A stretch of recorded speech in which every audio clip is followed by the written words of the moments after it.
Bom, na aula de hoje nós falaremos sobre a Mesopotâmia, tá? A Mesopotâmia, como outras civilizações que nós estudaremos, tá? Ela nasceu à beira de rios. Por que nascer à beira de rios? Você necessita de água, né? E para uma nação sobreviver, para um povo sobreviver, ele dependia de água, tá? Então a Mesopotâmia, não diferente de outras civilizações, ela nasce à beira de dois rios, os rios Tigre e Eufrates. O nome Mesopotâmia significa faixa de terra entre rios, né? Terra entre rios. Esse é o significado da palavra Mesopotâmia. A página 101 do livro de vocês tem um mapa, né? Cidades e civilizações antigas. Nele mostra, né, a parte da Mesopotâmia, todo pintadinho de rosa, né, entre os rios Tigre e Eufrates, e as outras civilizações que ali viviam naquele período. A palavra Mesopotâmia ela vem do grego e, como já foi dito, significa entre rios, tá? Os rios, repetindo, Tigre e Eufrates, que desaguam no Golfo Pérsico, situado entre a Europa e a Ásia e a África. A Mesopotâmia atraiu muitos povos que ali se estabeleceram e criaram cidades prósperas. Nós vamos falar de alguns dos povos mesopotâmicos, tá? Que são sumérios, acádios, amoritas, caldeus e assírios. Falaremos um pouquinho sobre cada um, tá? A parte social e religiosa de cada um desses povos. Começaremos pelos povos sumérios. Os sumérios eles viviam, né, ao sul da Mesopotâmia, cerca de 400 anos antes de Cristo. Esses povos eles defendiam suas cidades com muralhas, né, que tinham dezenas de quilômetros de extensão. Eles fundaram as primeiras cidades, né, da Mesopotâmia, como Uruk e Lagash, tá?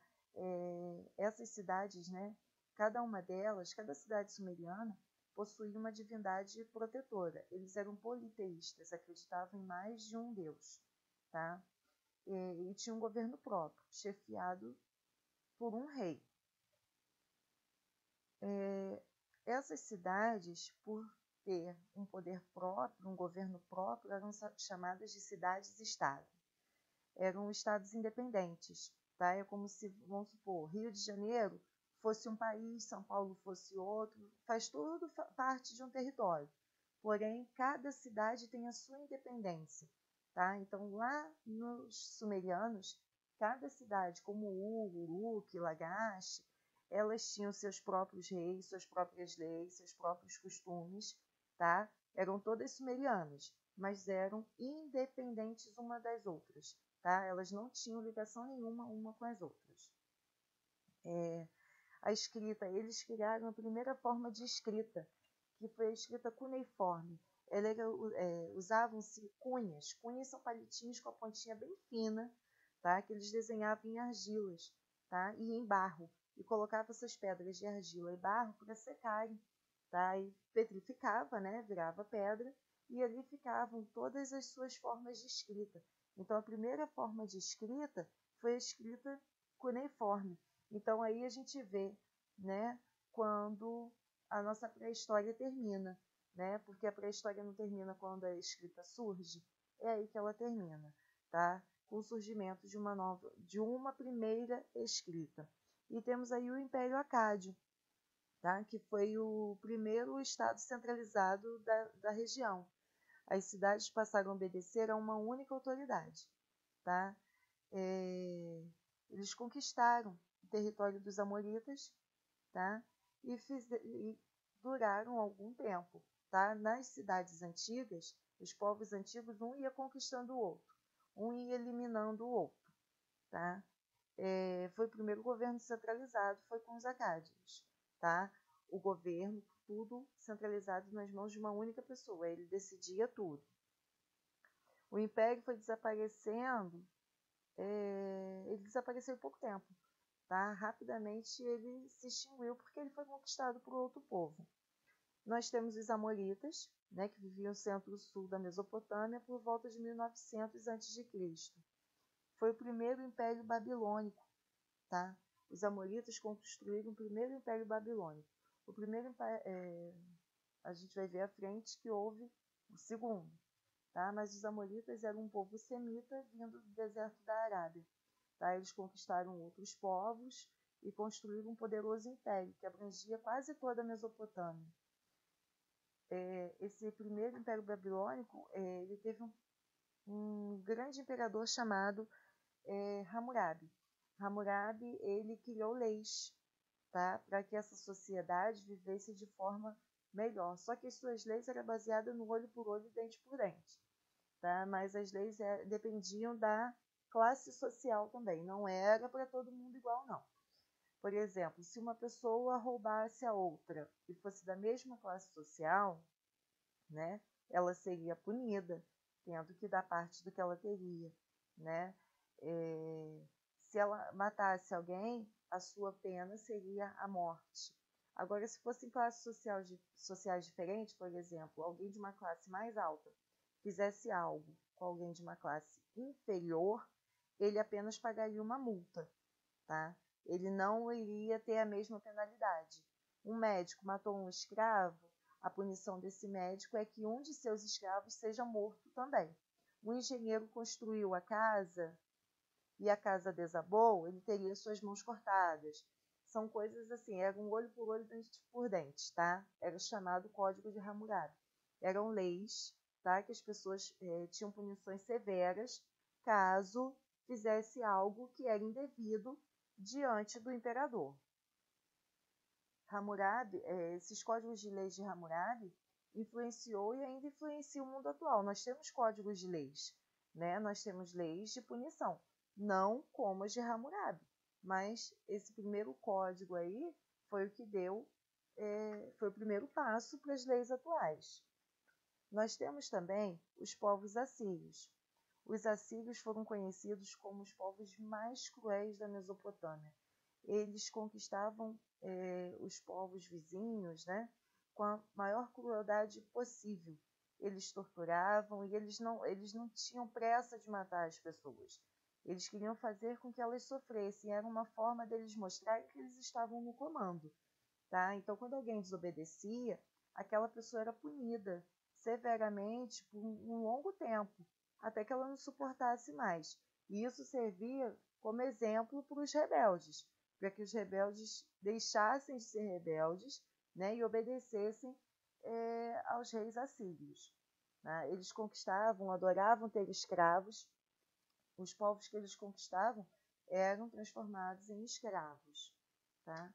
E por último, nós temos os caldeus.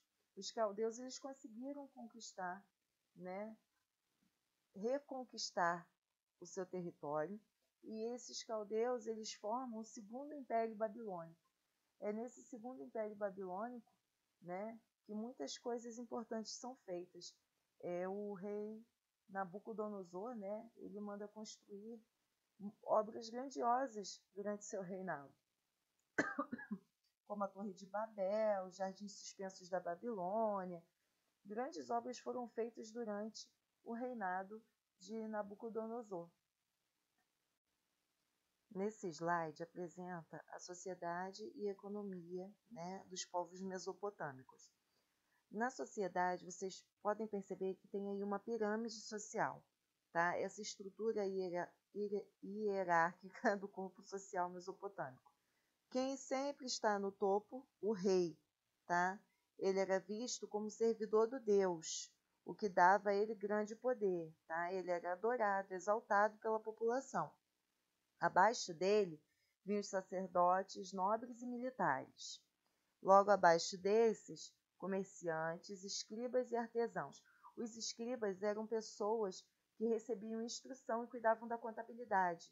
Eles ficavam responsáveis pela escrita, pela contagem de tudo que tinha dentro do império. Tá? Hoje nós temos o contador. Naquele período, eles tinham os escribas. Tá? Geralmente, esses escribas eram pessoas da nobreza. Tá? Eles não pegavam um simples camponês e dava a ele ensino, educação, para que trabalhasse no palácio do rei, não. Esses escribas eram pessoas da nobreza, tá? Que recebiam o ensino adequado para desenvolverem esse trabalho. Então, eles contavam tudo que eles produziam, a quantidade de animais, o que eles vendiam, o que recebiam, o que davam, tudo era contabilizado e escrito pelos escribas. Tá? E na última camada aí nós temos os camponeses e os escravos, que era a maioria da população, né? Eram os que trabalhavam servindo ao rei e servindo aos outros também, serviam aos comerciantes, aos escribas, aos sacerdotes, tá? Essa última classe social aí, né, da pirâmide, eles faziam todos os tipos de serviço, tá? Tudo que poderiam fazer para servir ao rei. E ao lado nós temos a parte econômica.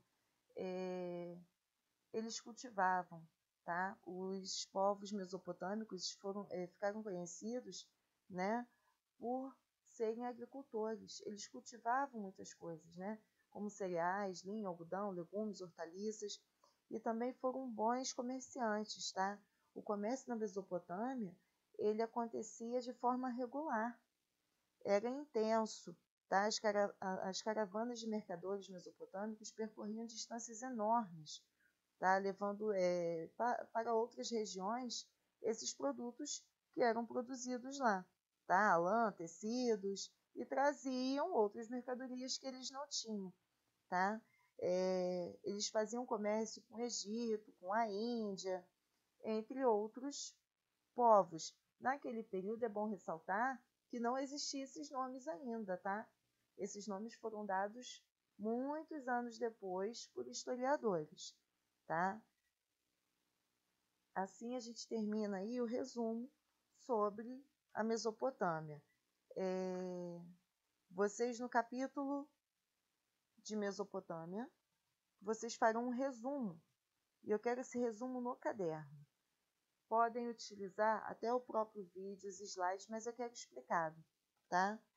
O capítulo de Mesopotâmia começa na página 102, é o capítulo 6.